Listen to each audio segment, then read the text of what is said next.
పరిస్థితి. షాదిక్ గారు political analyst professor join అయ్యారు. నమస్తే అండి షాదిక్ గారు. ఎట్లా చూడాలి ఇవాళ జరిగిన పరిణామాలని? అంటే మొత్తంగా కూడా కేంద్ర మంత్రులు ఇవాళ ధర్మేంద్ర ప్రధాన్ అదేవిధంగా అమిత్ షాతో కూడా భేటీ కావడం అది ఒకటైతే, నిరసనకారులతో కూడా జేపీ నడ్డా కూడా భేటీ కావడం, వాళ్ళిద్దరితో కూడా మాట్లాడడం, కొన్ని డిమాండ్స్కి సంబంధించి కూడా కేంద్ర మంత్రుల్లో కూడా ఒక ఒత్తిడి స్టార్ట్ అయిందా? ఎట్లా చూడాలి? వాళ్ళు కూడా ఒక ఒత్తిడికి లోని వాళ్ళతో మాట్లాడుతున్నారా? మొత్తంగా మొదటి నుంచి మార్నింగ్ నుంచి జరిగిన పరిణామాలను ఏ విధంగా చూడాలి? ఒత్తిడి మొదలైంది. ఈ ఒత్తిడి ఏదైతే ఉందో ఆషామాషిగా తీసుకునే ఒత్తిడి కాదు. కేంద్ర ఇంటెలిజెన్స్ వర్గాలు చాలా స్పష్టంగా మంత్రులకి మరి ప్రధానమంత్రి చెప్పినాయి. ఏంటంటే గతంలో అన్నా హజారేకు జరిగినటువంటి విషయంలో ఎట్లాగైతే కాంగ్రెస్ ఓడిపోయిందో బీజేపీకి కూడా అదే అవకాశం వచ్చే అవకాశం ఉంది. ఒకవేళ మీరు మాత్రం ఈ ఉద్యమాన్ని నిర్లక్ష్యం చేసినా, పట్టించుకోకపోయినా, హింసాత్మకంగా మార్చినా, మీరు ఏదో ఇష్టం వచ్చినట్టు విమర్శించినా కూడా మీకు నష్టం జరిగే అవకాశం ఉంది అనేది ఇంటెలిజెన్స్ వర్గాల చాలా క్లియర్ కట్గా వాళ్ళు చెప్పినటువంటి విషయాన్ని ఇమీడియట్గా మరి బీజేపీ ఈరోజు చర్చలు జరిపిందంటే మనం ఆలోచించాలి. నడ్డా ఇంతకుముందు లేకుండా ఈరోజు ఎందుకు వేయండి? మరి ఆ రోజు నుంచి ఏదో తీసేసినట్లు పార్లమెంట్ స్టార్ట్ అయిన తర్వాత ఎందుకైందంటే ప్రతిపక్షాలన్నీ కూడా మద్దతు తెలపడం ప్రారంభం చేసినాయి. ప్రతిపక్షాలన్నీ కూడా కలిస్తే ఒకవైపు ఏదైతే రైతు పోరాటంలో మనం వెనక్కి తీసుకున్నాం కదా, 3 చట్టాలు వెనక్కి తీసుకున్నటువంటి సందర్భం ఏదైతే వచ్చిందో అది పునరావృతమయ్యే అవకాశం ఉంది. కాబట్టి ధర్మేంద్ర ప్రధాన్తో కూడా మరి అమిత్ షా గారు భేటీ అయ్యారు.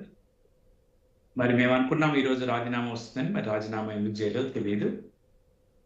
అంటే దీనివల్ల ఖచ్చితంగా బీజేపీకి నష్టం ఉంది అనేది తెలిసింది. బీజేపీ నష్టపోతుంది. షాదిక్ గారు, మొదటి నుంచి అంటే పేపర్ లీక్ సమస్య నుంచి మొదటి నుంచి విద్యార్థులు ఇంత నిరసన జరుగుతున్నారు, ఒక్క స్టేట్మెంట్ కూడా మాట్లాడలేదు. ఇప్పుడు విద్యాశాఖ మంత్రి ధర్మేంద్ర ప్రధాన్ రాజీనామా చేయాలని డిమాండ్ అయితే వస్తుంది, బట్ నిజంగా ఆ డిమాండ్ చేసే విధంగా కూడా వస్తుంది అంటారా? కేంద్ర ప్రభుత్వం ఆ నిర్ణయం తీసుకుంటుంది అంటారా?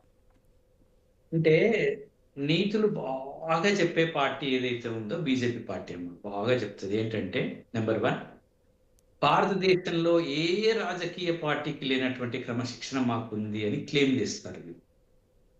మా పార్టీ ఎట్లా ఉంటుందంటే అని ఒక మాట చెప్తారు. అట్లాగే ఉండాలి కదా, మరి ప్రజలు కూడా అట్లాగే ఉండాలనుకుంటారు కదా. రెండో విషయం ఏం చెప్తారంటే మేము ఎప్పుడు కూడా ప్రజాస్వామ్యాన్ని గౌరవిస్తాం, ప్రజాస్వామికంగా ఉంటామంటారు. అంటే వాళ్ళకు నైతిక బాధ్యతను వహిస్తామని కూడా చెప్తారు. 3 చట్టాలని వెనక్కి తీసుకున్న కారణం ఏంటి?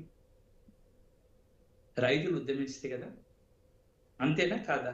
మనకు తెలిసిన నిజం, అవునా కాదా? అందుకోసమని ఇక్కడ విద్యార్థులు ఉద్యమించారు. ఇక విద్యార్థులు ఉద్యమించిన తర్వాత దేశంలో ఏ రాజకీయ పార్టీ కూడా మనగడ సాధించిన దాఖలాలు లేవు. ఎక్కడ కూడా ఏ చరిత్రలో కూడా విద్యార్థులు ఎప్పుడైతే ఎప్పుడైతే తిరగబడుతుందో, ఎప్పుడైతే ప్రశ్న మొదలు పెడుతుందో వాళ్ళకి ఏ రాజకీయ పార్టీతో సంబంధాలు ఉండవు. ముందుగా మనం ఆలోచన చేయాల్సింది.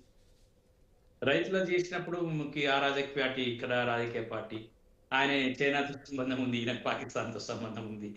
ఇది చేసిన వాళ్ళందరికీ ఏ దేశంతో సంబంధం ఉందో ఈ రోజు వచ్చిన వాళ్ళందరికీ, పార్లమెంట్కి వచ్చిన వాళ్ళందరూ కూడా కాశ్మీర్ నుంచి వచ్చిందో, కన్యాకుమారి నుంచి వచ్చిందో, లేకపోతే ఇటు చైనా నుంచి వచ్చిందో, అందరూ కూడా పార్లమెంట్లోకి వచ్చిన వాళ్ళు ఎవరు భారతీయులు కాదు. వాళ్ళు ఇప్పుడు చెప్తారన్న, చాలా చక్కగా చెప్తారు. భారతీయులు ఎవరు రాలేదండి పార్లమెంటుకు, అందరు వచ్చిన వాళ్ళంతా చైనా నుంచి పంపిన వాళ్ళు, పాకిస్తాన్ నుంచి పంపిన వాళ్ళు వచ్చిండ్రు, అంత దేశ ద్రోహులు వచ్చిండ్రు, దేశం అంటే అభిమానం లేని వాళ్ళు వచ్చిండ్రు అని చెప్తారు చాలా చక్కగా. ఎంత ఘోరంగా మాట్లాడతారంటే దానికి ఒక ఆలోచన కూడా ఉండదు. ఇంకా మా మాట్లాడలేవు, మాట్లాడతారు. వాంగ్చూక్ అది, తర్వాత ఆయన విజిత్ ఇట్లా, ఆయన వాళ్ళు అట్లా. ఈ రోజు వచ్చిన వాళ్ళంతా కూడా వచ్చిన విద్యార్థులు ఉన్నారు కదమ్మా, ఈ విద్యార్థులందరూ కూడా పాకిస్తాన్తో సంబంధం ఉన్నోళ్ళు, చైనాతో సంబంధం ఉన్నోళ్ళు, విదేశీ కుట్ర చేస్తూ వచ్చిన వాళ్ళు, వాళ్ళకు విదేశీ పైసలు ఇస్తూ వచ్చిన వాళ్ళు, వాళ్ళందరూ కుట్ర చేసి ఈరోజు చెలో పార్లమెంట్కి పంపించారు. అని చెప్తారు. అట్లనే ఉండనివ్వండి, వాళ్ళు అలాగే ఉంటే మంచిది. ఎందుకంటే రేపు రాబోయే ఎన్నికల లోపల వాళ్ళు అట్లాగే రేపు ఓట్లు కూడా రేపు రేపు ఓడిపోతే కూడా అదే అంటారు కావచ్చు, విదేశాలన్నీ కూడా కలిసి విదేశాలు కలిసి ప్రతిపక్షాలకు పైసలు ఇస్తేనే ఓడిపోయినామని చెప్పే మహానుభావులు వీరు. రైట్.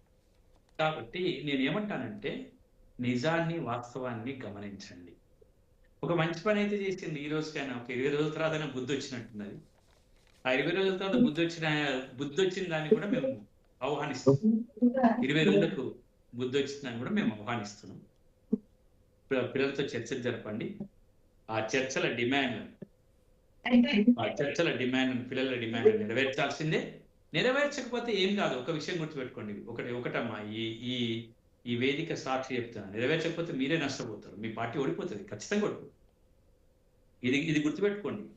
మీరు ప్రజాస్వామ్యబద్ధంగా మీ పిల్లలతో మాట్లాడకండి, వాంగ్సుకు చచ్చిపోనియండి, ఆ పిల్లలు చచ్చిపోనియండి, ఆఫీసులు చచ్చిపోనియండి, విపరీతంగా కొట్టండి, సాగు షాదిక్ కొట్టండి. గారు, ఇక్కడ వాంగ్చుక్ ఉద్యమాన్ని అసలు కేంద్ర ప్రభుత్వం అంటే రాజకీయ కోణంలో చూడడమే ఇక్కడ ఒక పెద్ద, అంటే ఇంత పెద్ద నిరసనకు కారణమైందంటారా? ఇవాళ మనం చూస్తే అంటే అక్కడ చాలా ఒక విద్యార్థులు కూడా పోలీసులు ఇంతమంది కొడుతున్నా కూడా. చెప్తాను ఒక విషయం చెప్తాను, మీరు మంచిగా వినండి. నియంతృత్వ వైఖరి ఉన్నటువంటి ఇక్కడ ఇంతకుముందు కేసీఆర్ కూడా ఏమనుకున్నది, ఎవడు ఏం చేసినా ఏం కాదు, నేను తెలంగాణలో అడ్డా బిటాయించినా నాకు ఏం లేదు అని. ఇప్పుడు మోడీ కూడా ఎవ్వరు ఏం చేసినా ఏం కాదు, నేను భారతదేశంలో అడ్డా బిటాయించినా అని. అది కాదు. నేను ఒక విషయం చెప్తున్నాను, ప్రజాస్వామ్యంలో ఓడిపోవడం గెలవడం జరుగుతూనే ఉంటుంది. ఇందిరాగాంధీ అట్లనే అనుకున్నది, ఇంకా వీళ్ళు ఇట్లా అనుకుంటున్నారు. కానీ కాంగ్రెస్ వాళ్ళు ఎన్ని సంవత్సరాలు పరిపాలించింది, వాళ్ళు ఓడిపోలేదా? ఇంకా వీళ్ళు 15 సంవత్సరాలకి ఇట్లా మనం మొత్తం అడ్డా బిటాయించినాం అనుకుంటే కాదు. ఖచ్చితంగా ప్రజాస్వామ్యంలో ఓడిపోవలసింది వస్తుంది, ఓడిపోతారు, మళ్ళీ గెలుస్తారు, మళ్ళీ ఓడిపోతారు, మళ్ళీ గెలుస్తారు. ఇటువంటి జరుగుతున్నాయి అనే దాన్ని ఒప్పుకోవాలి. ఒప్పుకోకుండా, నిజాలు ఒప్పుకోకుండా, నీట్ పేపర్ లీక్ కాలేదా ఫస్ట్, ఇది నిజం. సరే, వాళ్ళ అప్పుడు జరిగింది, ఇప్పుడు జరిగింది, 100 జరగవచ్చు. ఇప్పుడు జరిగిందా, మీ హయాంలో జరిగిందా లేదా, ఇది నిజం. మీ ఆయన జరుగుతూ వదిలిపెట్టాలా? వాళ్ళ ఆయన జరిగింది కానీ వాళ్ళ ఇంటికి పంపిండు, మిమ్మల్ని కూడా ఇంటికి పంపుతారు. మీరు అది గుర్తిస్తలేదు కదా. వాళ్ళ ఏదైనా ఒక మాట ఉండాలమ్మా, మీ ఆయన జరిగింది కాబట్టి మా ఆయన కూడా జరుగుతుందని చెప్పుకోవడానికి. ఎన్టీఏను రద్దు చేయాలని కోరుతున్నాను, నేషనల్ టాలెంట్ ఏజెన్సీని రద్దు చేయాలని కోరుతున్నాను. తప్పేం లేదు. అసలు మీ పరీక్ష విధానాన్ని రద్దు చేయడంతో తప్పేం లేదు. దాన్ని మేము సమీక్షిస్తామని మాట్లాడాల్సిన ప్రభుత్వం 20 రోజులు వేస్ట్ చేసింది. 20 రోజులు వేస్ట్ చేసిన దాని యొక్క మూల్యాన్ని మనం చెల్లించాల్సిన, మన భారత ప్రజలుగా మనం అందరం చెల్లించాల్సి వస్తుంది. ఆ పిల్లల ఆక్రోషం చూస్తుంటే ఆ రక్తం మరుగుతుందమ్మా. కొట్టండి నన్ను కొట్టండి అని ఎవరైనా అంటారా? నేను ఇక్కడ కొట్టినా కూడా నేను పోను అని. ఆ రోజు పిడికిలి చేతుల్లో పిడికిలి పట్టుకొని ఆ రోజు మనకు ఉప్పు సత్యాగ్రహం చేసింది గుర్తుకొచ్చిందమ్మా. ఆ రోజు చేతుల్లో పిడికిలు పట్టుకొని ఆ పిడికిల మీద కొడుతుంటే రక్తం వచ్చినా కూడా ఆ ఉప్పంతా కూడా రక్తసిక్తమైంది. ఆ రోజు ఆ మరో స్వాతంత్ర పోరాటం ఈ రోజు గుర్తుకొచ్చింది.